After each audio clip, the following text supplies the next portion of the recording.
जितना आप अपनी जिंदगी में उतार कर लेकर जाएं, वो कभी आपके जीवन में समाप्त ना हो। जैसे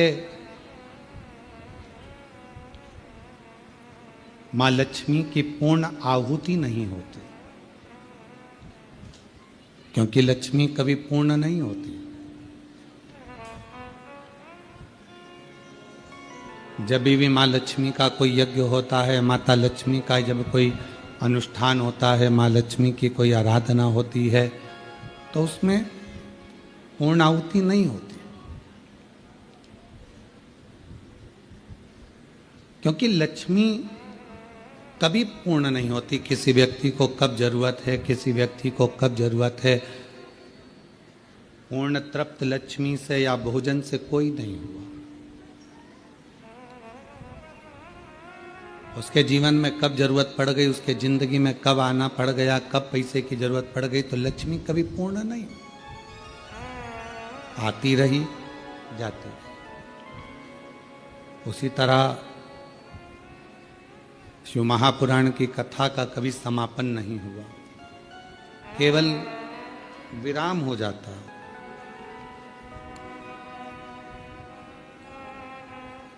यहां विराम होगा, फिर कहीं चालू हो जाएगी, फिर विराम होगा, फिर चालू हो जाएगी, अविरल बहती।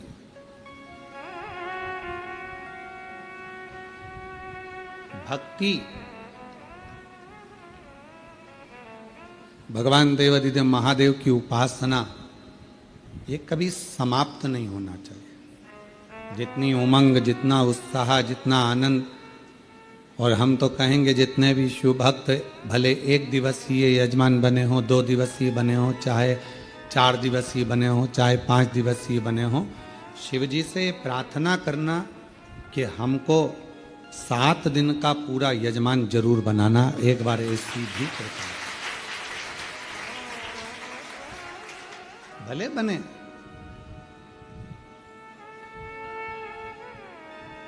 और जो कथा श्रवण कर रहे हैं वो आपस में भगवान से ये प्रार्थना करना कि 7 दिन नहीं, 5 दिन नहीं, तो 1 दिन का बनाना, और 1 दिन भी अगर आपने बना लिया तो हमें 7 दिन तक आप जरूर बनाओगे, ये विश्वास,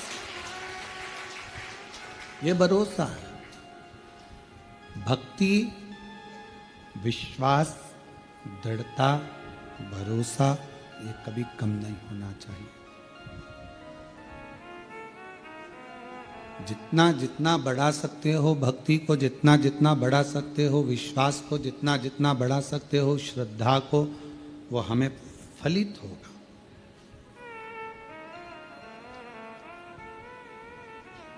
बीज बोने से पहले जमीन को देखना पड़ता है कि जमीन उपजाऊ है कि नहीं।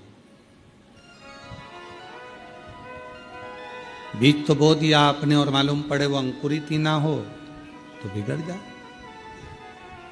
अभी लोगों ने सोयाबीन बोया, मक्का बोई, मूंगफली बोई, सिंगदाना, जो भी उसने बोया, पहले देखा कि ये जमीन उपजाऊ है कि नहीं। बंजर भूमि है, बहुत पत्थर हैं, बहुत पाषाण पड़ा हुआ है, तो फिर विचार करा कि ये इस भूमि पर सोयाबीन नहीं होगा, इस भूमि पर गेहूं नहीं होगा। तो किसी ने पूछा कि ये भूमि तो हल्की है, इस पर काय की फसल हो सकती है, तो कहा इस पे मक्का हो सकती है।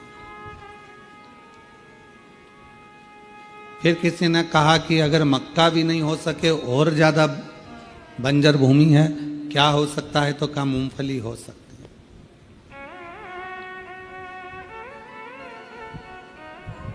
बहुत सारी चीजें। शिव पुराण भी यही कहती है, यदि आप फसल नहीं बो सकते, मतलब हृदय से भक्ति का संचार नहीं कर सकते, तो थोड़ा थोड़ा कथा को श्रवण कर लिया करो। और अगर इस जमीन पर कथा भी, इस मन रूपी भूमि पर कथा भी ना ठहरे, तो फिर थोड़ा थोड़ा भजन गुनगुना लिया करो। मक्का की खेती तो हो सकती है, और अगर मक्का भी ना हो, भजन भी ना गुनगुना सको, तो फिर कहा कि मूंगफली बो दो, मतलब एक लोटा जल लेकर शंकर के मंदिर जाना चालू कर दो। तो उसको अंकुरित करना ये आपके ऊपर, भूमि को क्लीन करना, भूमि को श्रेष्ठ बनाना, ये आपके ऊपर। आप सभी को मालूम होगा भगवान मैया यशोदा जी की गोद में जो खेले उनका नाम क्या था? भगवान कृष्ण। वसुदेव जी के जो लाडले रहे हैं उनका नाम है भगवान कृष्ण। राधा जी के जो प्रिय रहे हैं वो भगवान कृष्ण। रुक्मणी जी से जिनका विवाह हुआ है वो भगवान कृष्ण। कृष्ण का मतलब क्या? कृषि इति कृष्णः। किसी ने भगवान कृष्ण से पूछा कि तुम्हारी मैया ने तुम्हारा नाम कृष्ण रखा, गुरुदेव ने तुम्हारा नाम गर्गाचार्य बाबा ने कृष्ण रखा, क्यों रखा? तो कहा कृषि इति कृष्ण, मतलब किसान जमीन में बीज बोता है, फसल लेता है। भगवान कहते हैं मैं भी सभी के दिल में भक्ति का और प्रेम का बीज बोकर फसल लेता रहता हूं। मेरे भगवान कृष्ण भी बहुत बड़े किसान हैं। उनका नाम ही कह रहा है कृषि इति कृष्ण। मैं फसल बोता हूं, किसान जमीन में बोता है, मैं दिल में बोता हूं। ये बीज डालता है, मैं भक्ति डालता हूं। वो भी फसल को लेता है, मैं भी फसल को लेता हूं। अपने भक्त को तैयार कर लेता हूं और फिर वो भक्त फसल को अपने घर में रखता है। तो जब फसल घर में आती है तो उसका भोग सब करते हैं। उसी तरह घर में यदि एक शिव भक्त पैदा हो जाता है तो वो पूरी 71 पीढ़ियों को तार देता है। सब भोग करते, सब भोग।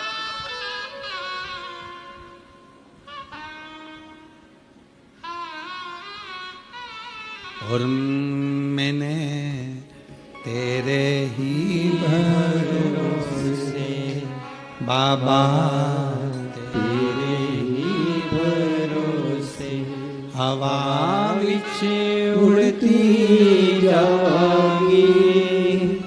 बाबा डोर है तो छड़ी नाम कटी जावांगी। भोले मैं तेरी पतंग शंभू, मैं तेरी पतंग हवा बिच उड़ती जावांगी। बाबा डोर है तो छड़ी नाम कटी जावांगी। भगवान कृष्ण कृषि इति कृष्ण। खेती करे, फसल ले। एक मोहल्ले का, कॉलोनी का, सोसाइटी का, घर का, गांव का एक व्यक्ति भी यदि शिव के मंदिर जाना प्रारंभ कर देता है तो वो धीरे धीरे समझ लेना कि पूरे गांव को, पूरे मोहल्ले को, पूरे कॉलोनी को पार उतार देता है। एक व्यक्ति श्री शिवाय नमस्तुभ्यम कहना प्रारंभ करता है, उसके मुख का दर्शन उसके गांव के लोग करते हैं तो वो भी पार उतरना प्रारंभ कर देता। दरवाजे पर, दीपावली पर, दिवाली के समय पर पूरे घर की सफाई करो, पूरे घर को साफ करो, दरवाजा भी साफ करो, पेंटिंग भी करो, रंगाई भी करो, डेंटिंग भी करो, इंटीरियर भी करो, सारा साज सामान लगाओ। पर एक काम जरूर करना कि दीपावली पर बाजार से एक स्टिकर खरीद कर लेकर आना, श्री शिवाय नमस्तुभ्यम का, वो दरवाजे पर लगा देना, जिससे हमारे घर में जो प्रवेश करे वो पढ़ ले। पढ़ेगा, आप दरवाजा खोलोगी, उतनी देर में उसने मुख से उच्चारण कर लिया। दरवाजा बंद था, बाहर खड़ा था, दरवाजे पर क्या पढ़ा उसने? श्री शिवाय नमस्तुभ्यम। आपने दरवाजा खोला, उसने पढ़ लिया। आप जैसे ही दरवाजा खोलोगी, उसके मुख का दर्शन करोगी तो कुछ गलत भी होने वाला होगा तो वो अच्छा होना प्रारंभ हो जाएगा, क्योंकि मुख का दर्शन।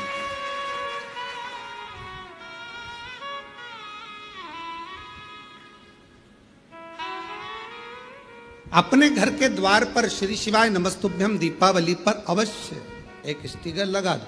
कोई आएगा दरवाजा खोलने से पहले वो पढ़ लेगा, क्योंकि जिसका घर होता है उसको पढ़ा जाता है। श्री भानु प्रताप जी का, राम किशन जी का, हरि प्रसाद जी का, नारायणी बाई जी का इनका मकान है, कमलाबाई जी का इनका मकान है, तो उसी तरह नाम पड़ेगा श्री शिवाय नमस्तुभ्यम। आप दरवाजा खोलोगी, उतनी देर में उसने पढ़ लिया, पढ़ा, कुछ गलत सूचना देने भी आएगा ना और आपने उसका मुंह का दर्शन कर लिया तो वो गलत भी अच्छा होना प्रारंभ हो जाएगा, बेकार नहीं होगा, कुछ श्रेष्ठ हो।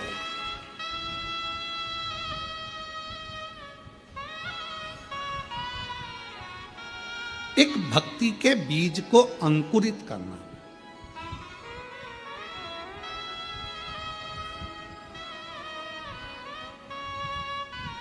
कथा में कहा था, एक बेलपत्र के वृक्ष के नीचे एक बेलपत्र में 68 करोड़ तीर्थ होते हैं।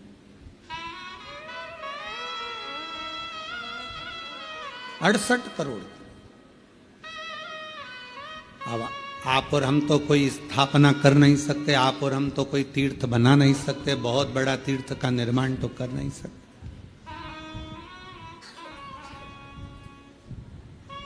क्यों? आपने देखा होगा लोग मठ मंदिर बनाते हैं तो ऐसी जगह पर बनाते हैं जहां लोग आते रहे। जैसे वृंदावन में किसी को मंदिर बनाना है, मठ बनाना है, आश्रम बनाना है तो सोचते ब्रज में बनाओ। क्यों? क्योंकि ब्रज में कोई आएगा तो भूल से अपने आप ही आएगा। अवध में बनाओ, अवध में आएगा तो अयोध्या में जो आएगा तो अपने आप ही। चित्रकूट बनाओ, चित्रकूट में कोई आएगा अपने आएगा। उज्जैनी बनाओ, महाकाल कोई आएगा अपने आएगा। ओमकारेश्वर बनाओ, कोई आएगा अपने आएगा। हरिद्वार बनाओ, कोई आएगा अपने आएगा। पर सारे तीर्थों से हटकर एक धाम, कुबेरेश्वर धाम, जहां बाबा स्वयं अगर बनाना होता, कोई हमसे कहे कि गुरुजी आप वृंदावन बना लेते, ओमकार बना लेते, उज्जैनी बना लेते, पर बनाने वाला विषय नहीं है। यहाँ तो कंकर में शंकर बसता है अपने आप। ये तीर्थ है जहां लोग भाव से आते, यहाँ लोग दिल से आते। इसको बनाया नहीं जाता, ये स्वयं है, स्वयं। यहां बैठकर आप कहीं पर भी घूम कर आए हो, कितने भी तीर्थ घूम कर आए हो, पर कुबेरेश्वर बाबा के दरवाजे से अंदर प्रवेश करोगे, आपको एक अलग से ऊर्जा लगेगी।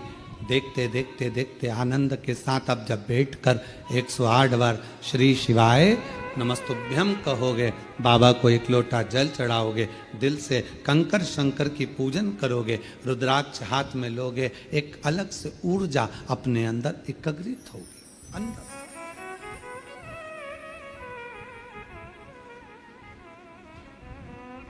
वो ऊर्जा हमें मिले।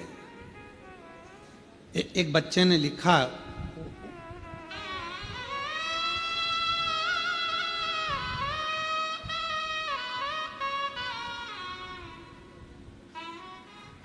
उसने अपने दिल की बात लिखी है, अन्यथा न लीजिएगा, ठीक है। कोई अपने अवगुण को जब किसी के सामने, गुण तो सब बताते हैं, अवगुण कौन बताता, पर कोई अपने अगर अवगुण को बताता है तो उसको श्रेष्ठ मानना चाहिए कि उसने अपने अवगुण गिने।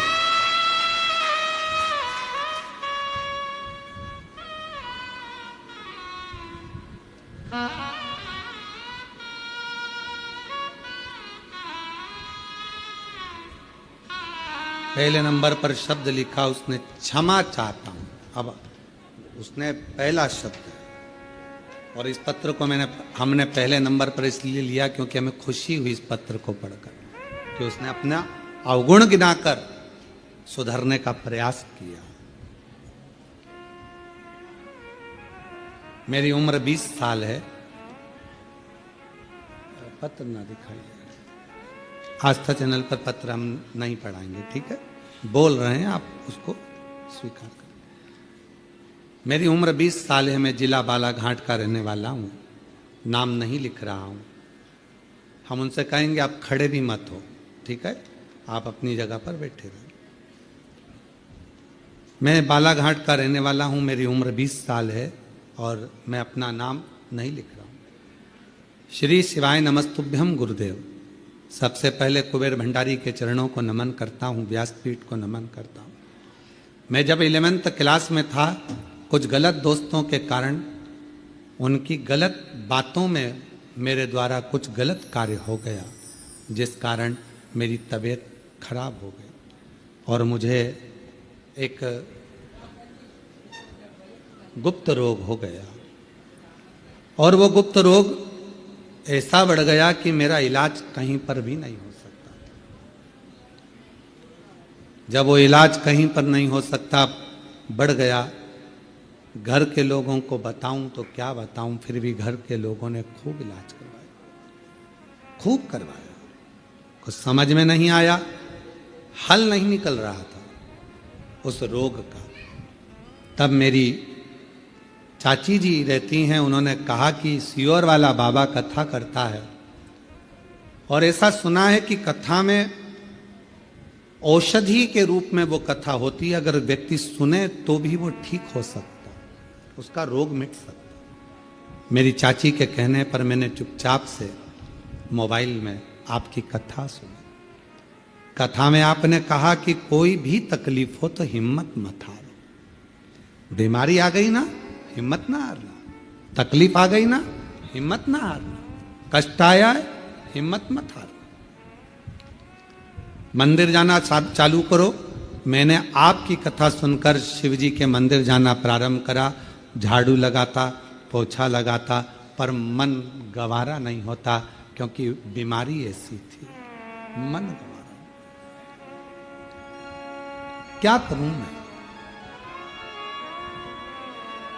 पूरी चित्तवृत्ति गड़बड़ हो गई, पूरी चित्तवृत्ति। मन मंदिर में भी नहीं लगता, पढ़ाई में भी नहीं लगता। 3 साल निकल गए, पर 3 साल गुरुजी, मैंने जो पूर्व के 3 साल निकाले, मेरी जिंदगी के शायद नरक जैसे। उस बीमारी के चलते सब दूर हटें, उस बीमारी के चलते कोई स्वीकार ना करे, पर शिव के मंदिर नहीं छोड़ा। अब कथा सुनने लगा टीवी पर तो भी लोग ताना देते, पर आप कहते हो ना हिम्मत मत हारना, बाबा साथ देता है, तो चिंता मत करना। मैंने बाबा का खूब झाड़ू पोछा करा और बाबा की सेवा करी, और बाबा ने ऐसी कृपा करी कि अब मेरा मन पढ़ने में लगने लगा, और बाबा की कृपा से मैं पढ़ाई करना प्रारंभ कर दिया। जब मेरा मन पढ़ाई में लगने लगा, धीरे धीरे धीरे धीरे जब जांचें चलना चालू हुई, तो बाबा की कृपा से मैं ठीक होना भी प्रारंभ हो गया। शिव की उदार है।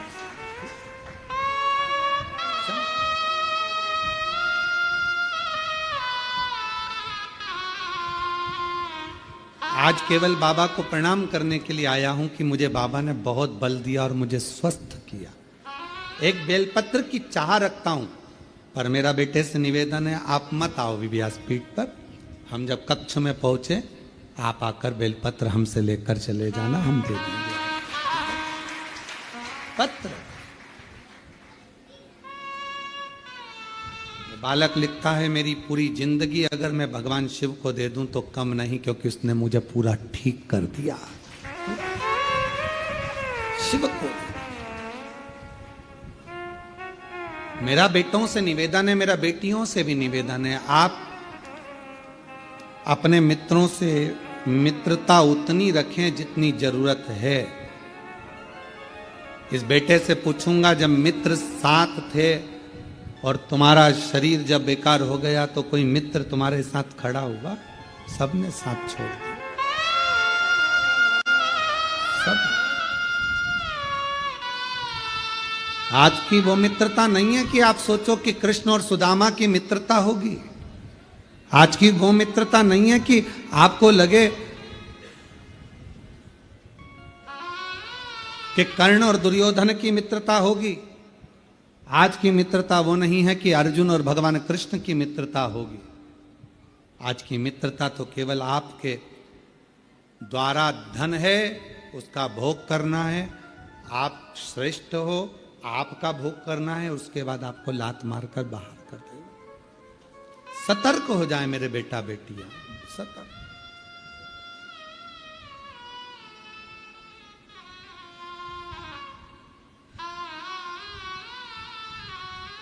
सतर्क। और आपकी सतर्कता आपकी जिंदगी बना सकती है। आपकी सतर्कता। क्या पढ़ा है बजरंग दल को, क्या पढ़ा है विश्व हिंदू परिषद को, क्या पढ़ा है संघ को, क्या पढ़ा है सनातन को, कि हर गरवे के दरवाजे पर उन्होंने आपको सुरक्षित रखने का प्रयास किया। हर गरवे के दरवाजे पर, हर गरबा पंडाल में वो आपको मैसेज डाल रहे हैं, बैनर लगा रहे हैं, आप सुरक्षित रहे। उनको क्या पड़ रहा है? केवल इसलिए कि आप किसी गलत के हाथ ना आ जाओ और तुम्हारे टुकड़े फ्रिज में या अटैची में मिले, ये वो नहीं चाहते। तुम्हारे टुकड़े फ्रिज में या अटैची में मिले, ये वो नहीं चाहते हो। उनको कुछ नहीं पड़ रहा, फिर भी आपके लिए झगड़ रहे हैं, आपके लिए लड़ रहे हैं, आगे बढ़ रहे हैं कि आप सुरक्षित रहें, आपकी रक्षा।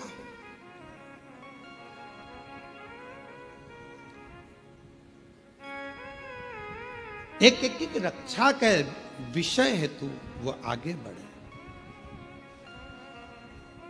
महाराज,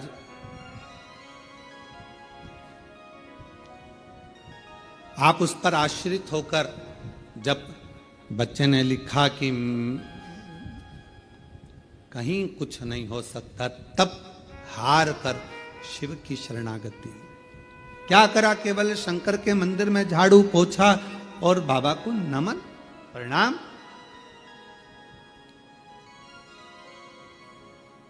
उतने में भगवान ने स्वीकार कर लिया। क्यों? क्योंकि वो सब दूर से टूट चुका था, हताश हो गया था कि अब कोई साथ नहीं देगा। तब अंतिम बिंदु में उसने अपनी चाची की वाणी पर भरोसा करा कि मेरी चाची ने मुझसे कहा है कि अब तू एक काम कर कि वो सियोर वाला बाबा कथा कहता है, उसको सुनना चाहिए। सुना तो मन तो लगाया उसने। पढ़ाई में मन नहीं लग रहा था, 11वीं के बाद एग्जाम देना बंद, पढ़ाई बंद, तो कम से कम उसने दिल तो लगाया, फिर पढ़ाई चालू कर दी। विद्यार्थी, उसके अंदर हिम्मत तो जागृत हुई।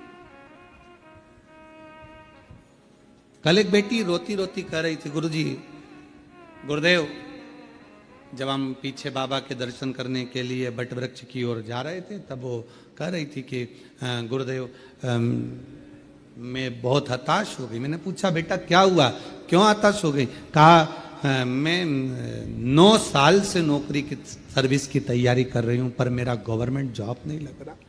मैंने कहा, इतने में हार गई तू? 9 साल में, केवल 9 साल। वो 14 वर्ष मेरे राम जी महाराज वन में रहे और हिम्मत नहीं आ रहे।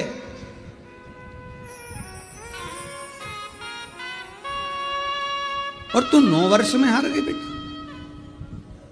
और मेहनत कर, और विश्वास से कहता हूं कि एक दिन कुबेरेश्वर बाबा के दरवाजे पर आकर तू भी पत्र लिख कर जाएगी और कहेगी कि मेरी नौकरी लगी। हिम्मत नहीं हारना हमको।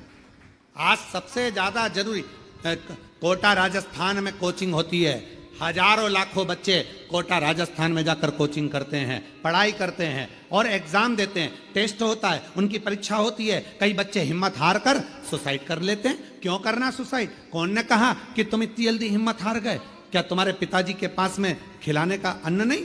तुम में क्या वो बल नहीं? सब कुछ है। एक माँ बाप यदि तुम्हें पढ़ने के लिए कोटा राजस्थान भेज सकते हैं, एक माँ बाप तुमको पढ़ने के लिए पुणे मुंबई भेज सकते हैं, तो एक माँ बाप तुमको भी पाल पोस कर बड़ा कर कर तुम्हें खिला सकते हैं। और तुम में भी वो बल है कि एक एग्जाम अगर क्लियर नहीं हुआ तो दूसरा एग्जाम तो तुम क्लियर कर सकते हो, दूसरा नहीं हुआ तो तीसरा क्लियर कर सकते हो, तीसरा क्लियर नहीं करा तो चौथा कर सकते हो। हिम्मत इतनी जल्दी हार लेना और अपने प्राणों को त्याग देना, ये कहां की रीति है?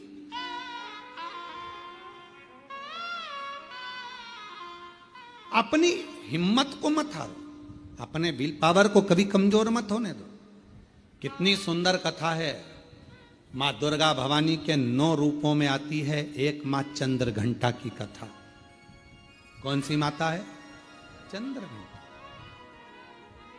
कब की कथा है ये? चंद्र घंटा माता की कथा वर्णन करती है कि मां का ये रूप कब प्रकट हुआ, कब? किस जगह पर प्रकट होता है मां चंद्र घंटा का ये रूप? ये उस समय की कथा है जिस समय पर भगवान शंकर मां पार्वती को ब्याहने के लिए जा रहे हैं, शादी हो रही। शिव जी दूल्हा बने हैं, मां पार्वती जी दुल्हन बनी है। भगवान ओघड़दानी दूल्हा बनकर चले और पार्वती जी दुल्हन। खूब सारे भगवान शिव जी को श्रृंगार करने वाले ढेरों आए। इंद्रदेव ने कहा ऐसा श्रृंगार करो, इंद्राणी बोलती है ऐसा करो, लक्ष्मी जी बोलती हैं ऐसा करो, नारायण बोलते हैं ऐसा करो, ब्रह्मा जी बोलते हैं ऐसा करो, ब्रह्माणी बोलती है ऐसा करो। खूब सारे पार्लर वाले आए पर शिव जी का श्रृंगार नहीं हो पाया, शिव जी का श्रृंगार नहीं हो पाया। इतना जल्दी मेरे भोले बाबा तैयार नहीं होते। कभी कभी तुम्हारे घर में छोटे से लाडले ठाकुर जी, कल्लू जी, छोटे से भगवान हैं, आप उनको मुकुट पहना रहे हो वो गिरा रहे हैं, आप उनको बांसुरी रख रहे हो गिरा रहे हैं, आप उनको कपड़े पहना रहे हो वो पहन नहीं रहे।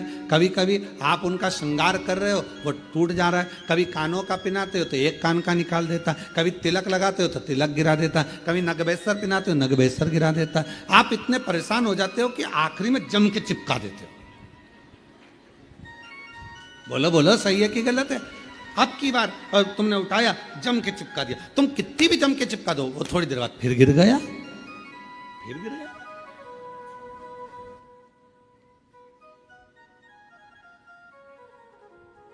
और कभी कभी ऐसा होता है कि 1-2 मिनट 5 मिनट 10 मिनट में पूरा श्रृंगार हो जाता। कभी कभी तो परेशान कर दे, कभी कभी श्रृंगार कर दे। क्यों?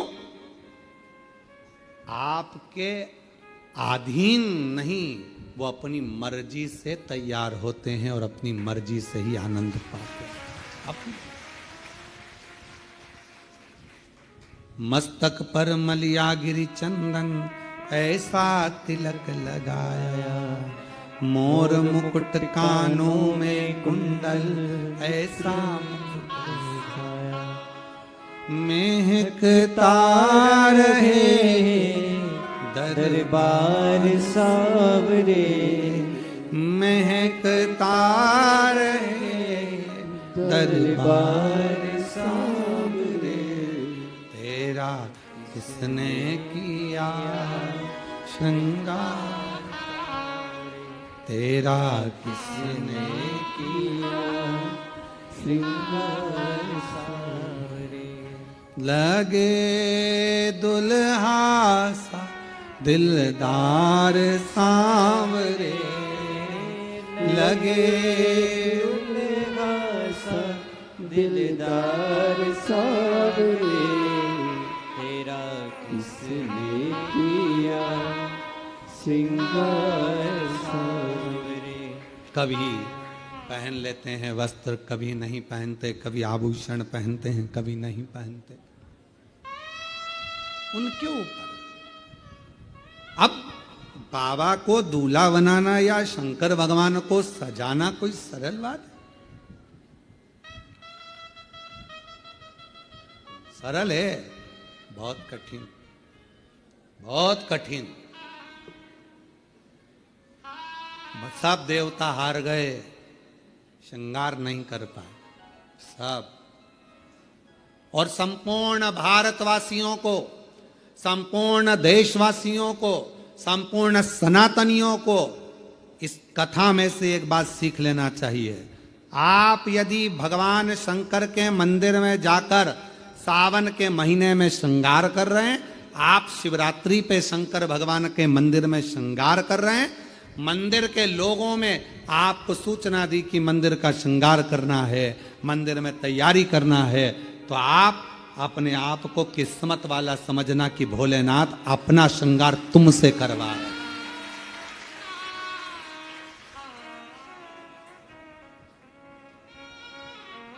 भोले बाबा आपसे श्रृंगार करवा रहे हैं।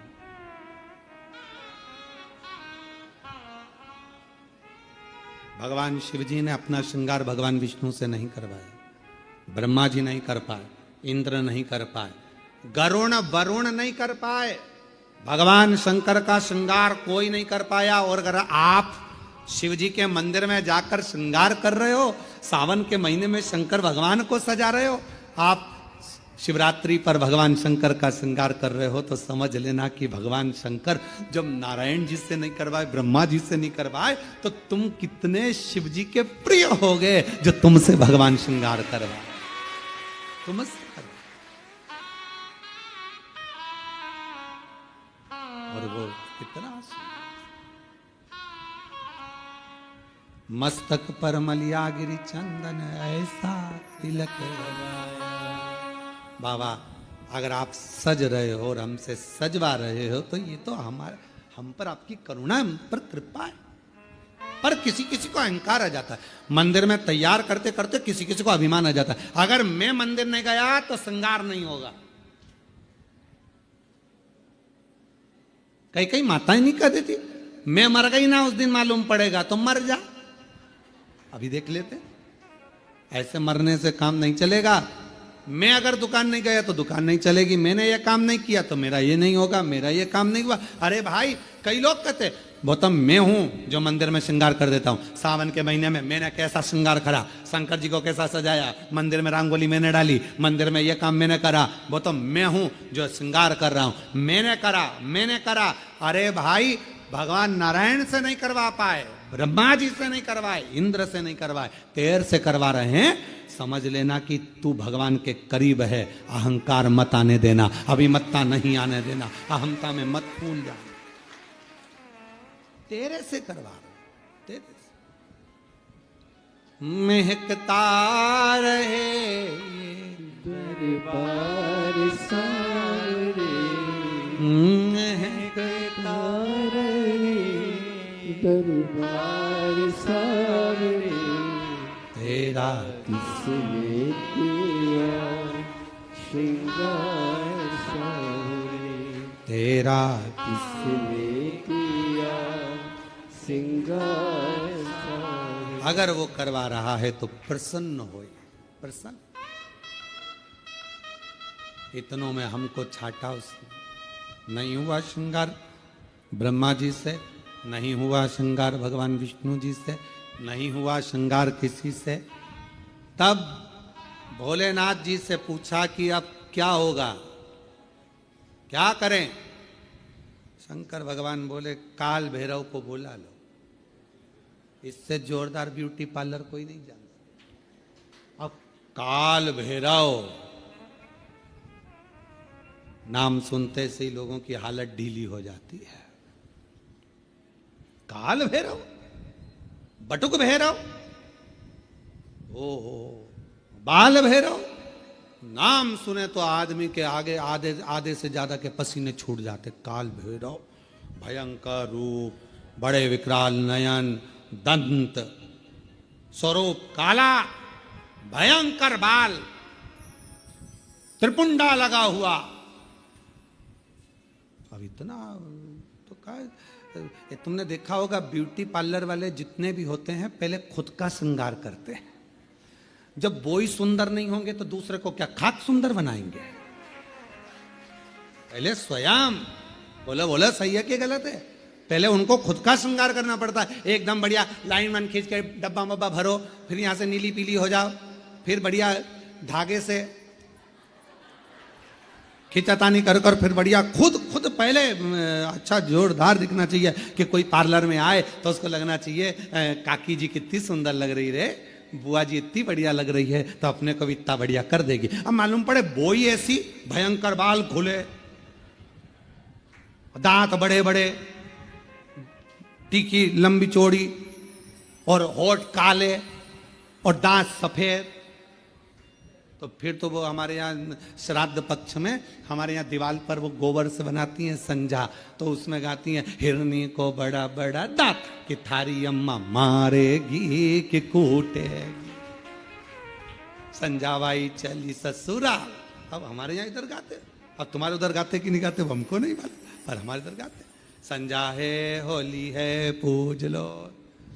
अब वो छोटी सी गाड़ी लुढ़कती जाए, बामे बैठी संजा माय लहंगो लहराती जाए, चूंदड़ी चमकाती जाए, चूड़ला दमकाती जाए, संजा बाई बोझ जाए।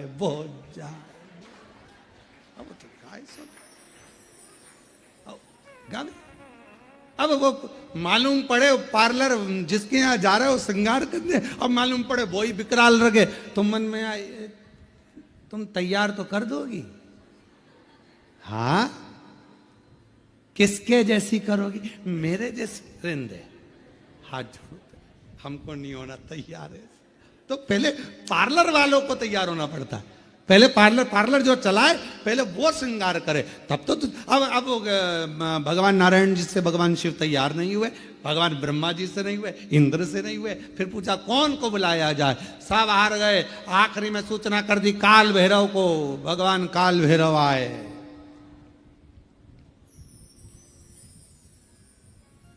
काल भैरव,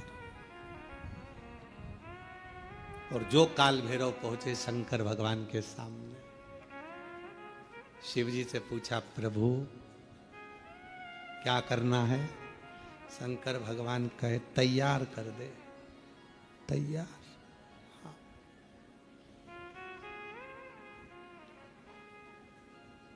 काल भैरव ने अपने गणों को बुलाया, जाओ शमशान। भगवान विष्णु मन में सोचे शमशान से क्या लाएंगे, जाओ शमशान, राख उठा लाओ। लक्ष्मी जी ने नारायण भगवान से कहा हो गया तैयार, हो गया। अब राख लपेटने से कोई दूल्हा तैयार। अरे भाई पूरी जिंदगी लपेटो, पर शादी में तो अच्छे से डेंटिंग पेंटिंग करके बढ़िया अच्छे से तो रहो, है? घर में जब शादी होती है ना, तो घर का जो बूढ़ा व्यक्ति होता है ना 70-80 साल का, भले बुढ़ा हो गया पर उसके भी बाल रंग देते हैं, डाई कर दो इनको भी डाई कर दो, और मुंह में नहीं दांत, और टाई माई बांध के दरवाजे पे बुजुर्ग जो होते ना दादा दादी, उनको दरवाजे पे बोर मोर बांध के नथनी पिना के, दादी बेचारी घी एकदम, और लहंगा पिना दिया, चोली पिना दी, चूड़ा पिना दिया दादी जी के, और एकदम कमजोर, पूरे मुंह पे सल, हाथ में सल, क्योंकि 80 85 90 साल के, और दादाजी और ज्यादा बेचारे शिथिल, डंडा पकड़े, और मालूम पड़े टाई कोट सब पिना के, मुंह में दांत नहीं, पूरे गाल अंदर पूरे, और दादाजी एकदम दुबले पतले, और 25 बार वहीं पर खड़े खड़े सबसे सब लोग देखते बोले दादाजी आज तो बहुत क्वीट लग रहा है, एकदम जो अच्छे लग रहे दादाजी पर से। लाओ जरा राख लाओ, राख लाए गए, बाबा पे चढ़ा दी, उन्होंने लाए भरकार झोली में, और कोड़ दो, शंकर भगवान पे सारी कोड़ दी।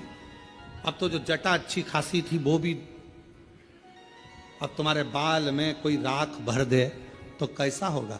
अब जो राख शरीर पे लगती थी, बाबा भोलेनाथ जी के जटा पे थोड़ी ना राख लगाई जाती, राख तो शरीर पे लगाई जाए, पर उन्होंने तो लगाया। अब पाउडर का डब्बा सिर पर भी कोई डालता है, उन्होंने लाके राख कोड़ दी सब ने, शंकर भगवान तैयार, पूरी शरीर अच्छा दिखा। काल भैरव ने कहा आग भी दब गई, आग भी दब गई, पूरी राख राख में, भस्म में पूरी आंख वगैरह सब। काल भैरव ने उसी समय अपने हाथ की हथेली ली और पूरी आंख को पोंछ दिया। अब जो राख थी वो सब काली हो गई। काल भैरव खुश हो गए, बोले बाबा काजल जोरदार लग गया है। शंकर जी मन में सोचे तू तैयार कर रहा है तो अच्छा ही करेगा। पूरा सज धज के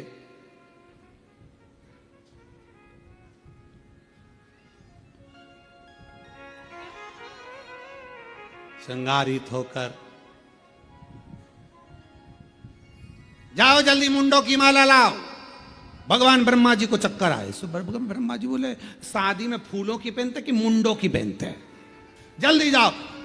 गए शमशान में, मुंडों की माला लाए। अब एक शमशान में कि किसी किसी दुकान में तुम जाकर कहो कि हमको एक काम करो कि 50 बिस्कुट के पैकेट दे दो, उसकी दुकान पे है ही नहीं 50। किसी किसी शमशान में इतने मुंडे ही नहीं, अब वो तो जितने झले होंगे उतने ही मिले होंगे।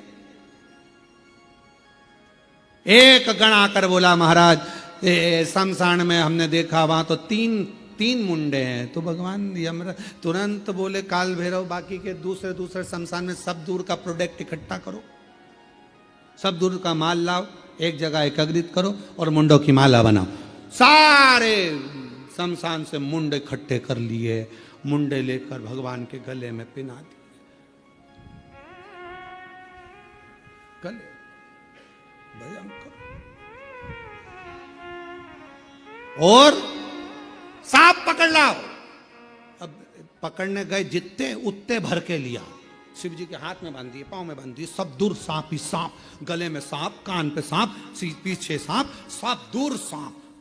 और बच्चा कुचा था, एक कपड़ा लिया और वो कपड़ा बांध दिया नीचे, और शिव जी की नग्न अवस्था में और कपड़ा बांध दिया। कपड़ा लाए, एक मृगछाला बांध दी तो बंद नहीं रही थी, एक सांप को पकड़ा, उसी को बांध दिया, सांप को बेल्ट के रूप में बांधा।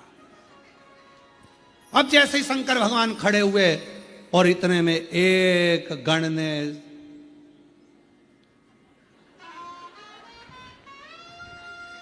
और जैसे ही उन्होंने पुंगी बजाई, बजाते से ही सांप, जैसे ही उसने नाचना चालू करा, मृगछाला नीचे। भोलेनाथ जैसे थे वैसे की वैसे।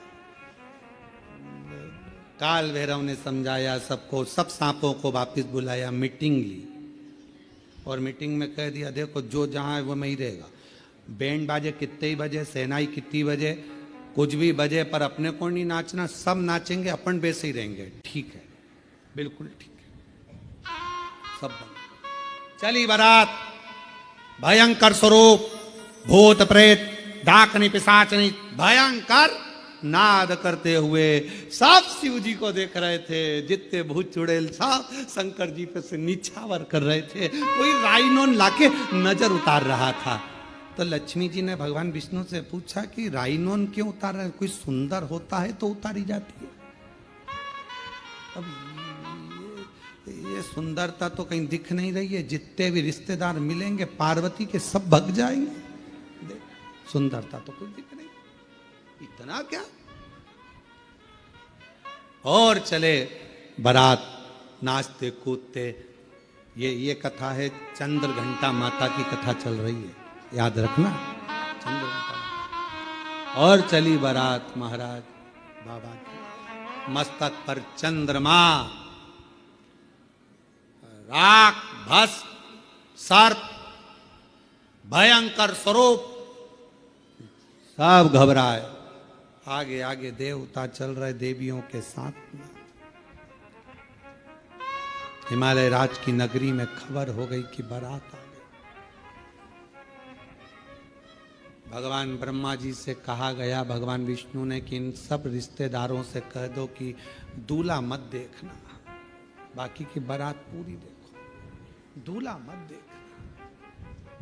क्यों? बस मना कर दो कि दूल्हा मत देखना। खबर करे, देवता निकले। निकलते सी ब्रह्मा जी ने हाथ हिलाकर कहा कि अंदर जाओ, अंदर जाओ, अंदर जाओ। सारों ने खबर कर दी कि बहुत सुंदर बारात है, ये समझे बाहर आओ। अब वो करे थे अंदर जाओ तो और बाहर आ गए। और जो निकले भगवान, सारे जितने बैठे हुए थे छज्जों में ऊपर नीचे, सब लुढ़क लुढ़क कर चक्कर खाए नीचे गिरे। सारे नगर में खबर हो गई, बारात का दूल्हा मत देखना। हिमालय राज की नगरी में बारात पहुंची। हिमालय राज के दरवाजे पर बारात पहुंची और सूचना मिली मैनावती को कि दूल्हा आ गया। दूल्हा दूल्हा और थाली तैयार करी। दरवाजे पर जब दूल्हा आता है तो सास आरती उतारती। दरवाजे पर जैसे ही पहुंची मैनावती, जो शंकर भगवान का स्वरूप देखा तो चक्कर खाकर मीनावती के हाथ की थाली नीचे गिर गई। बेटी नहीं भी आऊंगी, बेटी नहीं भी आऊंगी, बेटी नहीं भी आऊंगी। हिमालय राज जी ने को मालूम पड़ा कि दूल्हा आया है, देखूं, जाकर देखा तो कैसे ब्याहूं बेटी को, स्वरूप देखकर मना कर दिया, नहीं कर सकता, नहीं कर सकता। सब घबरा रहे थे। खबर पहुंच गई मां जगत जननी जगदम्बा अम्बा के पास, पार्वती जी के पास। दूल्हा तो आया है पर रूप अच्छा नहीं, भयंकर रूप रखकर आया है। पार्वती हाथ जोड़े तेरे शादी कैंसिल कर दे, विवाह कैंसिल, विवाह मत कर पार्वती, दूल्हा भयंकर। पार्वती जी बोली एक बार मुझे भी तो देखने दो। जिसके बारे में इतना सुना था, आराधना करी थी कि कर्पूर गौरम करुणावतारम संसार सारम सदा वसंतम हृदय भवम नमः शिवाय। ओम नमः शिवाय, नमः शिवाय, नमः शिवाय। जिनके बारे में इतना सुना था, क्या वो कर्पूर गौरम, कपूर की तरह श्वेत होना चाहिए, और वो ऐसे, जाकर देखूं तो सही। जो मेरी मैया सिर पर पल्लू डालकर, नैनों में सुरमा लगाकर, हाथ में चुड़ला, पांव पैजनिया, कमर करदनिया, सिर में गजरा, माथे पर बेंदा, मस्तक पर बिंदी, नाक में नथनी, होठों पे लाली, कानों में बुंदा, गले में हरवा, और मेरी मां पहुंच गई दरवाजे पर, द्वार पर। शंकर भगवान को देखा, मुस्कुराए, प्रसन्न। कुछ नहीं देखा पार्वती जी ने, कुछ भी नहीं, केवल एक ही चीज देखी, शिव जी का ऊपर राख कितनी ये नहीं, शंकर जी के तन पर कितने सांप बिच्छू ये नहीं। पार्वती जी ने केवल एक ही चीज देखी कि उनके मस्तक पर चंद्रमा है, मस्तक पर चंद्रमा।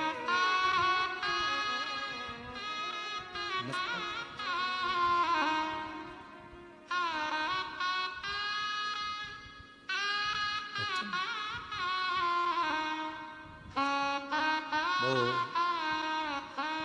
किसी ने एक भजन गाया है पहले, वो हमको आता तो नहीं है पर सुना है, मस्तक पर चंदा वाई,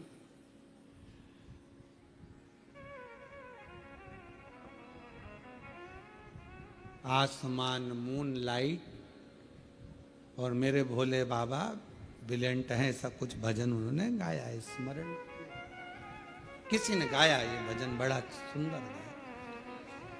पार्वती मैया ने देखा, कुछ नहीं देखा मेरी जगत जननी मैया ने, केवल चंद्रमा देखा, केवल चंद्रमा, केवल चंद्रमा।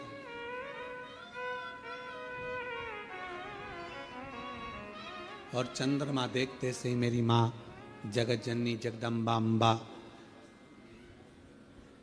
निहारने लगी चंद्रमा को। चंद्रमा ने मां अम्बा जगदम्बा को देखा, देखते से मां अम्बा जगदम्बा समझ गई, शिवजी कह रहे हैं घबराना नहीं, शांति रखना, सारा शरीर सांप बिच्छू राख और मुंडों से भर कर लाया हूं, पर आखिरी में चंद्रमा साथ लाया हूं। चंद्रमा सीख देता है कि शांति रखो, चंद्रमा सीख देता है कि थोड़ा मौन रहो, चंद्रमा सीख देता है कि थोड़ा हृदय को ठंडा रखना, चंद्रमा सीख देता है क्रोध मत करना, इतनी जल्दी डामाडोल मत हो जाना, मन को विचलित मत कर लेना, चंद्रमा सीख देता है कि स्थिरता रखना। विघ्न आया है कटेगा, चंद्रमा स्थिरता दे रहा, शांति दे रहा, मौन दे रहा।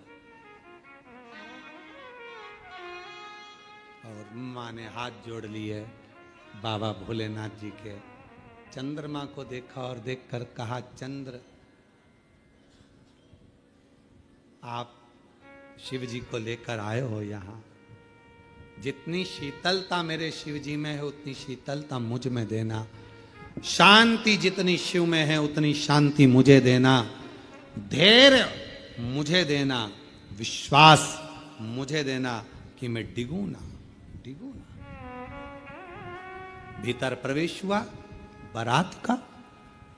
पार्वती जी ने हाथ जोड़कर कहा, मैं वरमाला तो पहनाऊंगी, मना नहीं है, पर चंद्रमा को उतार दो, क्योंकि मैं आपको पहनाना चाहती हूं, चंद्रमा को थोड़ी। मैं आपकी अर्धांगिनी होंगी, चंद्रमा की थोड़ी। चंद्रमा नीचे उतरने लगे तो शिवजी से पूछा, मैं कहां जाऊं, कहां? पार्वती जी कहती हैं, जब मैं शंकर जी को माला पहनाऊं उस समय चंद्रमा मेरे मस्तक पर हो, और जिस समय पर शिव जी मुझे माला पहनाए तब चंद्रमा शिव के मस्तक पर हो। शिव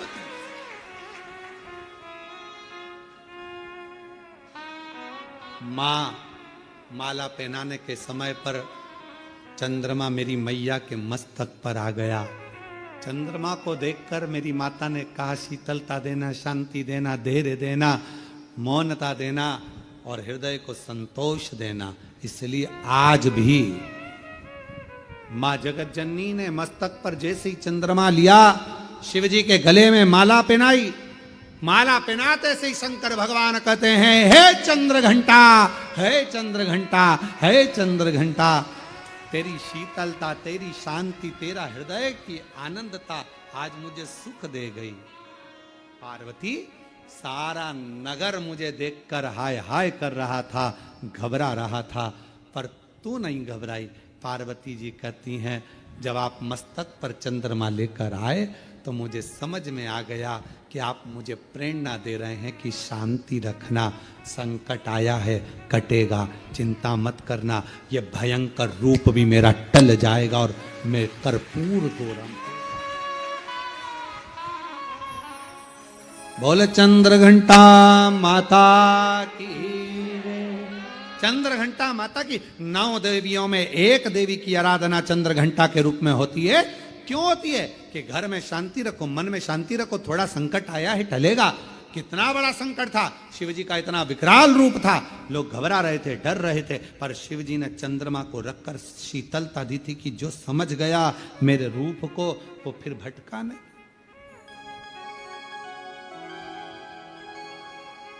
वो भटका नहीं। चंदाचा मुखड़ा ब्राइट, मस्तक पे मोहन लाइट, गंगा जी सर पे वाहिट, देवों में ब्रिलियंट है, बाबा भूतनाथ जी देवों की सुनते अर्जेंट है। चंदा सा मुखड़ा ब्राइट, मस्तक पे मोहन लाइट, चंदा सा मुखड़ा ब्राइट, मस्तक पे मोहन लाइट, गंगा जी सर पे वाहित, देवों में ब्रिलियंट है, बाबा भूतनाथ जी देवों की सुनते अर्जेंट है। चंदा सा मुखड़ा ब्राइट। दोनों हाथों से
जय हो।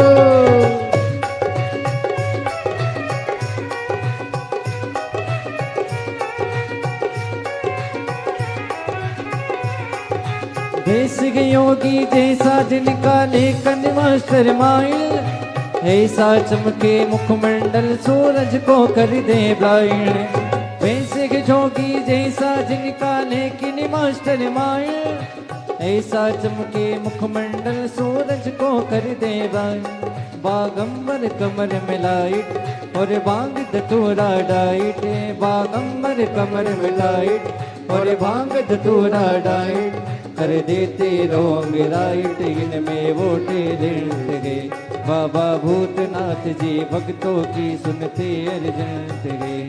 चंदा सा मुखड़ा ब्राइट मस्तक पे मोहन लाइट, चंदा सा मुखड़ा ब्राइट मस्तक पे मोहन लाइट। गंगा जी सर पे वाइट देवों में ब्रिलियंट गए। बाबा भूतनाथ जी देवों की सुनते अर्जंत गए।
नाग विराजे गले में जिनके सन पर गंगा प्यारी, रूप दिगंबर धरे जग के देखो पालनहारी। नाग विराजे गले में जिनके सर पर गंगा प्यारी, रूप दिगंबर धरे जग के देखो पालनहारी।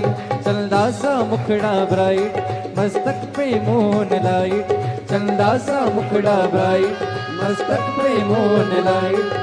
गंगा जी सर पे वाहिट देवों में ब्रिलियंट गए। बाबा भूतनाथ जी देवों की सुनते अर्जंत गए। चंदा सा मुखड़ा ब्राइट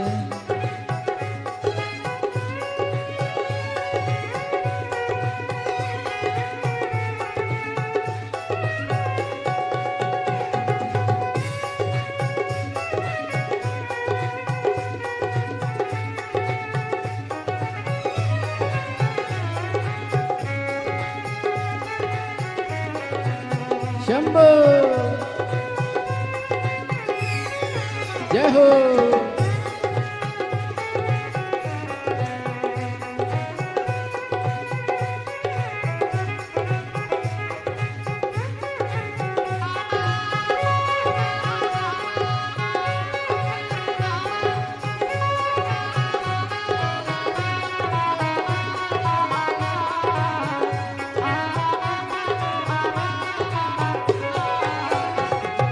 वेश जोगी जैसा जिनका लेकिन मास्टर माइंड, ऐसा चमके मुखमंडल सूरज को कर दे ब्लाइंड। वेश जोगी जिनका देखो लेकिन मास्टर माइंड, ऐसा चमके मुखमंडल सूरज को कर दे ब्लाइंड। बागंबर कमर में टाइट और भांग धतूरा डाइट, बागंबर कमर में टाइट और भांग धतूरा डाइट। बाबा भूतनाथ जी देवों की सुनते अर्जंत है। बाबा भूतनाथ जी देवों की सुनते अर्जंत है। चंदा सा मुखड़ा ब्राइट मस्तक पे मोहन लाइट, चंदा सा मुखड़ा ब्राइट मस्तक पे मोहन लाइट। गंगा जी सर पे वाहिट देवों में ब्रिलियंट है। बाबा भूतनाथ जी देवों की सुनते अर्जेंट है। बाबा भूतनाथ जी देवों की सुनते अर्जेंट है। बाबा भूतनाथ जी देवों की सुनते अर्जेंट है। बाबा भूतनाथ जी देवों के सुनते अर्जेंट है। बाबा भूतनाथ जी देवों की सुनते अर्जेंट है। हर महादेव